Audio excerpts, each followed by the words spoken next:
नमस्कार दोस्तों, आज हम बात करते हैं कि किस तरह से मणिपुर जल रहा है और उस पर कोई ध्यान नहीं दे रहा है। ना ही भारत सरकार उस पर इसके लिए कोई चिंताबद्ध है।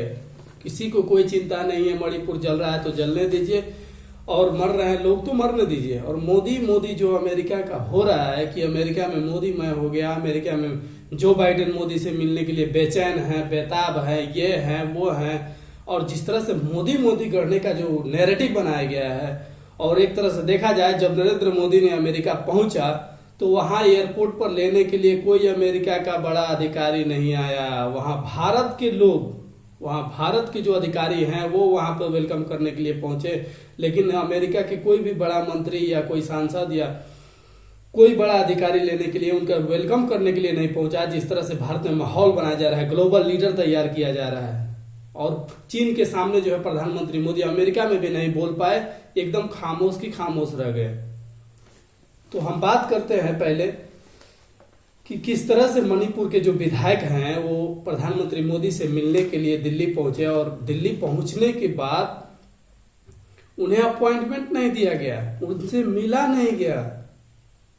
और जो कुकी और मैतेई समुदाय के चलते जो हिंसा हो रही है मणिपुर में, पिछले 50 दिनों से लगभग 150 से ऊपर मौतें हो गई हैं। 50,000 से 1 लाख के ऊपर लोग जो हैं प्रदेश छोड़ के भाग चुके हैं, और फिर भी सरकार जो है बोल नहीं रही है, कुछ बोलने के लिए तैयार नहीं है। पिछले दिनों जब मई महीने में अमित शाह ने दौरा किया था 26 से 31 मई के बीच, कि किस तरह से दौरा किया था और हथियार डालने की अपील की थी कुकी और मैतेई जातों से, लेकिन वो अभी तक कोई नाकाम रही है, कोई हथियार वापस नहीं हुए। और जिस तरह से सैन्य बलों के हथियार जो है वहां के लोग लूट लिए हैं, और सैन्य बलों के लगभग 4500 हथियार लूटे गए हैं, और दोनों तरफ से फायरिंग हो रही है। यहां तक आरोप है कि मणिपुर पुलिस जो है वो केंद्रीय असम राइफल्स वगैरह को गोली मार रही है। और 50 दिनों से एक प्रदेश जल रहा है और किसी की कोई चिंता नहीं है। क्यों? क्या मणिपुर भारत का हिस्सा नहीं है? क्या मणिपुर में जो बीजेपी दावे करती है कि हमारी गवर्नमेंट आएगी तो नहीं होगा दंगा फसाद, ये दंगा फसाद क्यों हो रहा है? तो इसको लेकर जब पहुंचे वहां पे विधायक, और ये बोल रहे हैं कि आप उनको हटाइए, बीरेन सिंह को हटाइए। बीरेन सिंह जो बीजेपी के मुख्यमंत्री हैं, उन्हें मैतेई और कुकी दोनों जाति के विधायक ये बोल रहे हैं उन्हें हटाइए। सरकार विश्वसनीयता खो चुकी है। मणिपुर में जो है राष्ट्रपति शासन लगाइए, लेकिन कोई सुनने के लिए तैयार नहीं है। जब खुद बीजेपी के विधायक बोल रहे हैं, 2 गुटों में बीजेपी खुद बटी है और ये बोल रही है कि जो मणिपुर में जो है राष्ट्रपति शासन लागू कर देना चाहिए, लेकिन क्यों नहीं लागू हो रहा है? और दूसरा तरफ ये मनोज मुंतशिर शुक्ला जो आदि पुरुष का डायलॉग लेखक है, ये इस तरह से रामायण को किस तरह से बदनाम किया, और ऐसा व्यक्ति सरेआम ट्विटर पर ये बोल रहा है, ट्विटर पे ये लिख रहा है, अपने सोशल मीडिया प्लेटफॉर्म पर ये बोल रहा है, इंटरव्यू में ये बोल रहा है कि मैं प्रधानमंत्री नरेंद्र मोदी से बिना अपॉइंटमेंट के मिलता हूं, और 45 मिनट में महापुरुष से बात किया। नरेंद्र मोदी को महापुरुष बताया जा रहा है, आदि पुरुष नहीं, महापुरुष। और महापुरुष से बिना अपॉइंटमेंट के 45 मिनट प्रधानमंत्री मोदी का कीमती समय ये बंदा ले लिया, और जो प्रदेश जल रहा है वहां के विपक्ष से नहीं मिलने के लिए राजी है, ना खुद के विधायक से मिलने के लिए राजी है। अब तो यहां तक सुब्रमण्यम स्वामी जो बीजेपी के नेता हैं, वो ये बोल रहे हैं कि खुद मणिपुर में राष्ट्रपति शासन लागू कर देना चाहिए, बीरेन सिंह सरकार को बर्खास्त कर देना चाहिए। अगर यही हिंसा, हम ये पूछते हैं बीजेपी से कि, और गोदी मीडिया से जो दिन भर मोदी का जो जयकारा लगा रही है, नारा लगा रही है, कि अगर यही आरजेडी के राज में होता बिहार में तो क्या होता, अगर यही अखिलेश यादव के राज यूपी में होता तो क्या होता, अगर यही राजस्थान में भूपेश बघेल की सरकार के साथ होता तो क्या होता, अगर यही छत्तीसगढ़ में जिस तरह से अगर होता इस तरह की घटना, या ममता बनर्जी की पश्चिम बंगाल में 10 मौत का आंकड़ा सामने नहीं आया है, अभी लगभग 10 मौतों का भी आंकड़ा सामने नहीं आया है पश्चिम बंगाल में पंचायती राज इलेक्शन के लिए, और वहां के लिए सुप्रीम कोर्ट ने ये बोल दिया कि ये हिंसा रोकिए, हिंसा रोकिए, हिंसा का आदत हो गया है बंगाल को इस तरह का, और बीजेपी जो है हमला कर रही है। लेकिन यहाँ 150 प्लस मौतें हो गई हैं और हजारों घर जल गए हैं और लोग जो है इस पर बोलने के लिए तैयार नहीं। क्यों? अगर दूसरे राज्य में होता तो यही बीजेपी क्या करती? ऐसे चुपचाप बैठे रहती। सोनिया गांधी ने एक वीडियो अपील की है, कि शांति बनाए रखिए। मणिपुर जो पूर्वोत्तर का एक नॉर्थ ईस्ट का जो एरिया है वो बेहद खूबसूरत है मणिपुर, और इसको बर्बाद मत कीजिए, इसको बचाइए, इसको प्लीज बचाइए। यहाँ के लोगों से अपील कर रहे हैं कि शांति बनाइए, और फिर भी बीजेपी जो है कुछ नहीं कर रही है। नरेंद्र मोदी ये सब देखकर छोड़कर बिना मिले अमेरिका निकल जाते हैं।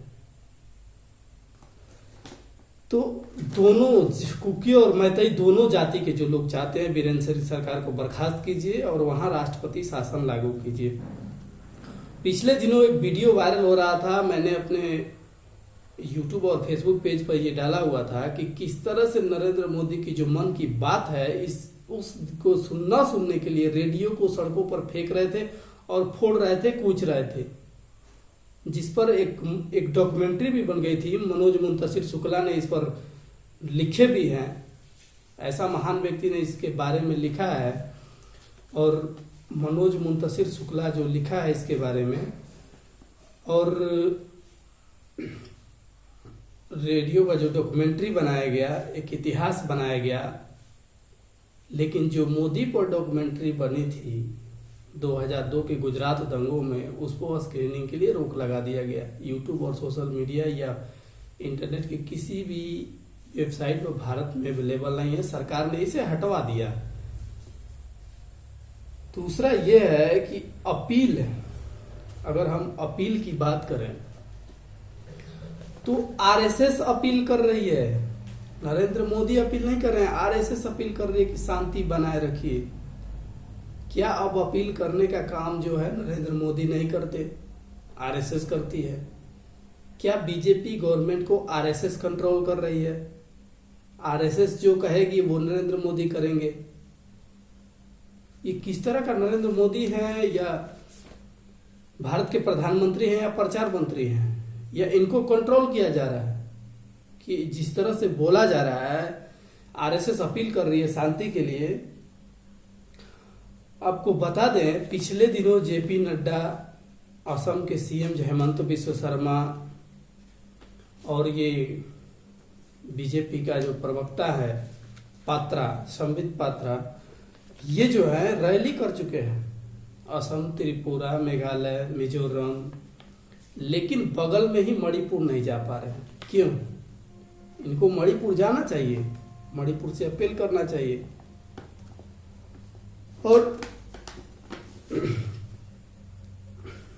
और ये नफरत की जो राजनीति है, हम बात करते हैं जो नफरत की राजनीति है, जो बीजेपी नफरत की राजनीति खेल रही है, ये उसका ही एक जीता जागता उदाहरण है। यूपी, बिहार और बंगाल में जिस तरह से नफरत की ये हिंसा कर रही है, नफरत की राजनीति कर रही है बीजेपी, जिस तरह से धर्म की राजनीति कर रही है, धर्म के नाम पर जो वोट मांगा जा रहा है, इसका ही एक ताजा उदाहरण है मणिपुर, जो आज जल रहा है और इसको बचाने के लिए कोई नहीं आ रहा है। मैं खुद अपने तरफ से ये अपील करना चाहूंगा कि लोग जो हैं इस बात को समझें, लोग इस बात को समझें कि नफरत की राजनीति और नफरत और धर्म के नाम पर वोट देने का मतलब क्या होता है। धर्म के नाम पर अगर हम वोट किसी को देते हैं तो कितना फायदेमंद होगा, ये देखिए और आज समझिए। और जिस तरह से मोदी हो रहा है गोदी मीडिया के अंदर, कि प्रधानमंत्री जो हैं, राष्ट्रपति जो हैं अमेरिका के बाइडेन जो है मिलने के लिए बेचैन हैं, बेताब हैं मोदी से। मोदी योग को सिखाएंगे दुनिया को, मोदी योग पुरुष हैं, ये है वो है, फलाना ढिमकाना, इतना बकवास किया जा रहा है। प्रधानमंत्री मोदी को नैरेटिव को लेकर एक छवि गढ़ी जा रही है। ये हिंदी प्रदेश जो गांव की जनता है उसको बताया जा रहा है कि कैसे प्रधानमंत्री मोदी ग्लोबल लीडर हैं, लेकिन जब अमेरिका पहुंचते हैं तो कोई भी बड़ा अधिकारी उनको लेने नहीं आता है। क्यों? भारत के ही अधिकारी उनके स्वागत के लिए पहुंचते हैं। अगर बेचैन है तो आना चाहिए था या किसी को भेजना चाहिए था, लेकिन नहीं गए। 75 सांसदों ने चिट्ठी लिखकर ये कहा कि भारत में जो है सामाजिक न्याय नहीं है, अल्पसंख्यकों को प्रताड़ित किया जा रहा है, धर्म की जो स्वतंत्रता है वो नहीं है। आज चित्रातीत जो पापा की परी है, जो एंकर हैं, वो ये बोल रही हैं कि यूपी के योगी राज्य में मुस्लिम इलाकों में हिंदू सुरक्षित नहीं है। ऐसा बयान आ रहा है एक अच्छे खासे पत्रकार का, नेशनल टीवी चैनल के एंकर का। ऐसे जो ट्वीट आ रहा है कि योगी आदित्यनाथ की सरकार में मुस्लिम बहुल इलाकों में जो है हिंदू जो हैं सुरक्षित नहीं है। तो मैं ये पूछना चाहता हूँ, ये गोदी एंकर और गोदी मीडिया को ये क्यों नहीं दिखता कि उत्तराखंड के पुरौला में क्या हो रहा है? एक मामूली अपहरण के मुद्दे को लव जिहाद बता दिया गया और हिंदू मुस्लिम का एंगल देके पूरा उत्तराखंड को जलने दिया जा रहा है। पूरा उत्तराखंड में जो है हिंसा हो रही है। पूरे उत्तराखंड में जो है मुस्लिमों में, अल्पसंख्यकों में एक तरह से डर बैठ गया है। रातों रात वहाँ के दुकानदार जो है और मुस्लिम जो समुदाय के लोग हैं वो भाग रहे हैं। वहाँ के खुद बीजेपी का जो अल्पसंख्यक जिला अध्यक्ष है वो भाग निकला है उधर से। इसके बारे में सवाल क्यों नहीं होता है? तो हम बात कर रहे थे कि अमेरिका में किस तरह से गोदी मीडिया ने मोदी का जो नैरेटिव बना के रखा है। अमेरिका ने जब भारत ने मीर जाफर जो 26/11 हमला हुआ था मुंबई का 2011 में, उसका निर्देश दे रहा था। मीर जाफर पाकिस्तान में बैठ के ये बोल रहा था कि विदेशी नागरिकों को टारगेट करो, विदेशी लोगों को मारो। वो 11 आतंकवादियों को निर्देश दे रहा था कैसे मारना है और क्या करना है। उस आदमी को भारत जो है ग्लोबल आतंकी घोषित करना चाहता था, लेकिन चीन जो है अपना वीटो का रूल अपनाकर, वीटो का जो नियम है वो लगाकर उसको ग्लोबल आतंकवादी होने से भारत और अमेरिका के जो है मंसूबों पर पानी फेर दिया है। लेकिन नरेंद्र मोदी के मुंह से एक शब्द नहीं निकला। आपको याद होगा गलवान घाटी में हमारे 20 जवान शहीद हो गए और नरेंद्र मोदी तब भी नहीं बोले थे और आज भी नहीं बोल रहे हैं। और यही 2014 से पहले ये बोल रहे थे कि भारत के विदेश मंत्री चाइना जाकर घूम रहे हैं, खा रहे हैं, पी रहे हैं, वापस आ रहे हैं, उनको लाल आंख दिखाकर बोलना चाहिए। लेकिन नरेंद्र मोदी के मुंह से एक शब्द नहीं निकला और चाइना ने जो है पाकिस्तान के पक्ष में बोलकर उसको ग्लोबल आतंकी घोषित करने से रोक दिया। और गोदी मीडिया जो है भारत में इस तरह का नैरेटिव बना रहा है कि नरेंद्र मोदी के लिए मिलने के लिए जो बाइडेन बेचैन है, ये हैं वो हैं, 18 को छवि बताया जा रहा है।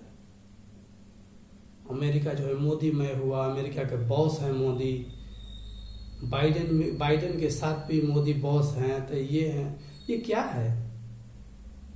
हमारा एक राज्य चल रहा है, इस राज्य को छोड़ के 50 दिन हो गए, 50 दिन हो गए इस राज्य को जलते हुए छोड़कर। लगभग 1.5-2 महीने से इंटरनेट बंद है। वहाँ इंटरनेट बहाल होना चाहिए कि नहीं होना चाहिए? अगर इंटरनेट बहाल होता है तो वहाँ की खबरें बाहर निकल के आएंगी। और जिस तरह से दमनकारी नीति अपना रही है नरेंद्र मोदी सरकार, ये बेहद खतरनाक है। ये मणिपुर के लिए और देश के लिए बेहद खतरनाक है। इतना कुछ होने के बाद आज जो है गृह मंत्री जो है अमित शाह जो हैं सर्वदलीय बैठक बुलाते हैं। 2 महीने बाद आप सर्वदलीय बैठक बुलाते हैं। 2 महीने बाद जब इतना कुछ हो गया, इतना कुछ जल गया, इतना लोग प्लान कर गए, तब भी आपको याद नहीं आ रहा है। और ऐसे देश का प्रधानमंत्री विदेश में जाकर अपना जय जयकार करवा रहे हैं, जबकि बाकायदा से उसको यहाँ होना चाहिए और मणिपुर जाना चाहिए। मणिपुर नहीं जा पा रहे, अपने ही देश में नहीं जा पा रहे हैं। और अमेरिका मोदी में हो गया, ये हो गया, वो हो गया। तो सबसे जरूरी चीज है कि आप नफरत की राजनीति को पहचानिए, और कोई भी देश जो धर्म, जाति और लिंग के आधार पर वोट करेगा या अपना हक बनाने की, अपना जो है साम्राज्य बनाने की कोशिश करेगा धर्म के आधार पर, जाति के आधार पर, ऐसे लोग जो हैं, ऐसे राष्ट्र जो है कभी विकास नहीं कर सकता। अगर यकीन नहीं है तो आप नेपाल, पाकिस्तान, भूटान देख लीजिए, बांग्लादेश, कोई भी देश, वो देश महान होता है जो धार्मिक मुद्दों को शांत करता है, लेकिन वो देश महान नहीं होता है जो देश खुद धार्मिक मुद्दों को पैदा करे। ऐसे देश महान नहीं हो सकते। ऐसे देश जो है अपने देश के हित के लिए काम नहीं कर सकते। तो आप समझिए कि आपको कहाँ लेके जाया जा रहा है। ये गोदी मीडिया क्या दिखाना चाह रही है। 88,000 करोड़ रुपए छप के गायब हो गए हैं। आरबीआई कह रहा है 88,000 करोड़ रुपए छपे और गायब हो गए। ना आरबीआई को पता है, ना वित्त मंत्रालय को पता है, ना नरेंद्र मोदी सरकार को पता है। पैसा गया तो गया का सोचिए। कोई खो गया, गिर गया पॉकेट से, 150 का नोट तो है नहीं जो गिर गया।